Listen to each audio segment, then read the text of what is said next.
students. So here we will start our chapter presentation of data.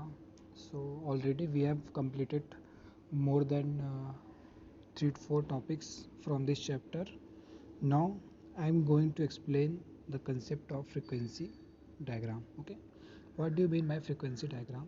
अब यहाँ पे ध्यान देना, यहाँ पे ऐसे है कि हमको डेटा दिया होगा, इससे हम लोग को फ्रीक्वेंसी डायग्राम बनाना पड़ेगा।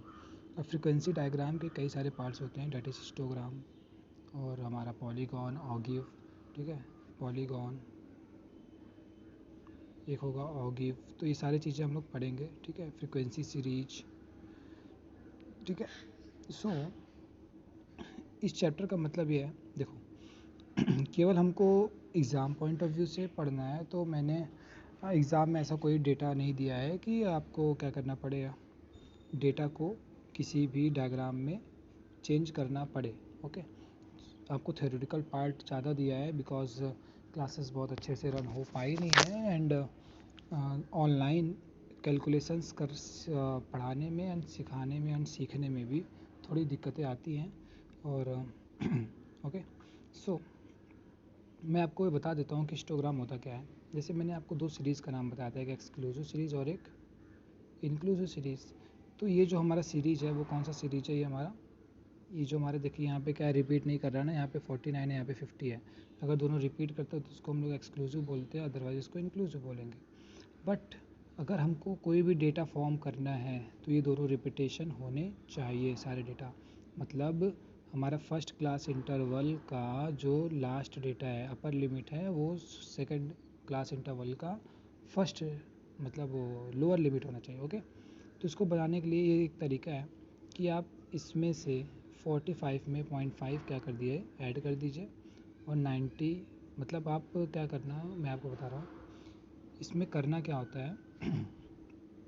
जो लोअर लिमिट है उसमें 0.5 को क्या कर देना है, ऐड कर देना है, और जो अपर लिमिट है उसमें 0.5 को क्या कर देना है, लेस।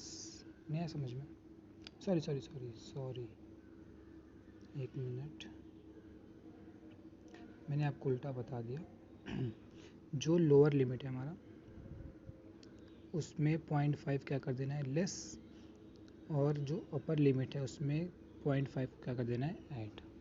ओके, जैसे देखो 45 में हम लोग 0.5 लेस करेंगे तो क्या आएगा 44.5, और इसमें हम लोग 49 में 0.5 ऐड करेंगे तो क्या आ जाएगा 49.5 हो जाएगा, और हमारे 44.5, तो हमारा एक क्लास इंटरवल ये बनेगा। फिर नीचे वाले में आएंगे 50 में से 0.5 लेस करना है तो क्या आ जाएगा हमारा 49.5, और ये क्या हो जाएगा हमारा 54.5। देखिए इसमें सीरीज क्या हो गया, रिपीट होने लगा ना, तो हम लोग एक्सक्लूसिव सीरीज से इंक्लूसिव सीरीज में चेंज करेंगे। ओके, तो हमने चेंज किया और फ्रीक्वेंसी हमारा यही रहेगा, फ्रीक्वेंसी हमारा 2, 3, 4 जो भी दिया है यहाँ पे ये सेम रहेगा। और इसके बेसिस पे अगर हम लोग एक बार डायग्राम बनाते हैं, ठीक है, आप यहाँ पे देखिए क्या लिखा है, यहाँ पे पूरे फ्रीक्वेंसीज जितने भी थे यहाँ पे नंबर लिख दिया, और प्लस यहाँ पे हमने स्टार्ट किया 44.5, 49.5, 54। तो इसको अगर हम लोग डायग्रामेटिक फॉर्म में इस तरह से ब्रिक्स बनाते हैं, बार्स बनाते हैं एकदम अटैच कर करके, तो ये क्या बन जाता है हमारा, ये हमारा क्या बन जाता है, हिस्टोग्राम। इसको हम लोग किस नाम से बुलाते हैं, हिस्टोग्राम। ओके, यहाँ पे देखिए लिखा होगा histogram for the distribution of 85 daily veg earners. Okay, अब हमारा जो अगला टॉपिक है डेट इज़ पॉलीगॉन। ओके, उसका नाम क्या है, पॉलीगॉन। ये भी एकदम हिस्टोग्राम का सेम टाइप का होता है। मान लो वही हमारा फिगर है, तो पॉलीगॉन कब बनेगा ये पता है आपको, ये पॉलीगॉन तब बनेगा जब ऐसे हिस्टोग्राम हमने तो बना लिया, अब हिस्टोग्राम के जो मिड पॉइंट्स हैं, ठीक है, मिड पॉइंट्स को क्या कर दीजिए आप, ऐसे ज्वाइन कर दीजिए। देखिए मैं यहाँ पे बता रहा हूँ, ये मिड पॉइंट्स को अगर इनके हम ज्वाइन करेंगे,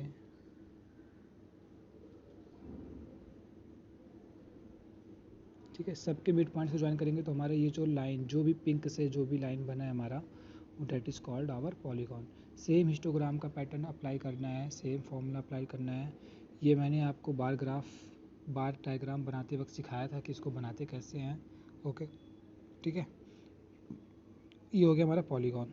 अब अगला जो हमारा होता है क्या, देखिए यहाँ पे लिखा है ना, frequency polygon drawn from the data given table 4.9। Okay, अब यहाँ पे हम लोग आते हैं, ये क्या लिखा है, डेली वेजेस। देखिए यहाँ पे क्या है हमारा, फ्रीक्वेंसी कर्व। अब हम लोग क्या सीखेंगे, फ्रीक्वेंसी कर्व ऑफ टेबल। देखो ये बार बार 4.9 टेबल क्यों दे रहा है पता है, सारा जो भी डायग्राम बन रहा है वो इसी टेबल से बन रहा है और कोई टेबल यूज़ नहीं हो रहा है, सारे में डेटा यही यूज़ कर रहे हैं। तो फ्रीक्वेंसी कर्व में क्या बनाना पड़ेगा, हमको ब्रिक नहीं बनाना है, हमको ब्रिक्स नहीं बनाना है, बस जहाँ पे 49 है वहाँ पे ऐसे पॉइंट बना देना है, फिर यहाँ पे पॉइंट बना देना है और उन्हीं पॉइंट्स को क्या कर देना है, ऐसे अटैच कर देना है। वो हमारा क्या, देखिए आप लोग कभी टीवी में देखते होंगे ऐसे डेटा बनता है, ऐसे ऐसे ऐसे। तो this is the frequency curve. Okay, इसको किस नाम से बुलाएंगे हम लोग, फ्रीक्वेंसी कर्व। ठीक, अगला जो हमारा पॉइंट है, देखिए मैंने आपको बताया हूँ इसमें हम क्या पढ़ेंगे, हिस्टोग्राम पढ़ेंगे, एक हो गया हमारा पॉलीगॉन, एक हो गया फ्रीक्वेंसी कर्व, एक और बचा होगा जो हम अब पढ़ेंगे। ओके, अगला जो हमारा, देखिए ये चैप्टर एकदम लास्ट में ही है, मैंने आपको बताया था हम लोग क्या पढ़ेंगे, ogive. What is ogive, ogive is also called cumulative frequency curve. जैसे देखिए मैंने आपको अभी फ्रीक्वेंसी के बारे में बताया है, क्यूमुलेटिव फ्रीक्वेंसी मैं आपको जब आपको मीडियन पढ़ाऊँगा उस टाइम पे बताऊँगा। तो ये टॉपिक अभी हमारा पेंडिंग में है, इसको आप पेंडिंग में लिख लीजिएगा, ये टॉपिक मैं आपको बाद में पढ़ाऊँगा। और इस जो चैप्टर था इसमें इसका मोटिव केवल इतना ही था कि आपको क्या आ जाए सब कुछ बनाना, आपको हिस्टोग्राम आ जाए, आपको क्या आ जाए, बार डायग्राम आ जाए। बार डायग्राम में भी दो पार्ट्स होते हैं, एक सिंपल होता है, एक मल्टीपल होता है, दोनों आ जाए आपको, ठीक है। एंड आपको हिस्टोग्राम बनाना आ जाए, आपको फ्रीक्वेंसी कर्व बनाना आ जाए, आपको पॉलीगॉन बनाना आ जाए, तो सारा कुछ हमने सीख लिया कि बनते कैसे हैं। सो आप सबके लिए होमवर्क यही है कि आपको इस डेटा को यूज़ करके अपने बार डायग्राम बनाना है और हिस्टोग्राम बनाना है, पॉलीगॉन हिस्टोग्राम बनाना है, और एक हमारा क्या हो गया अदर चीज़ की frequency curve banana. Okay, so thank you class.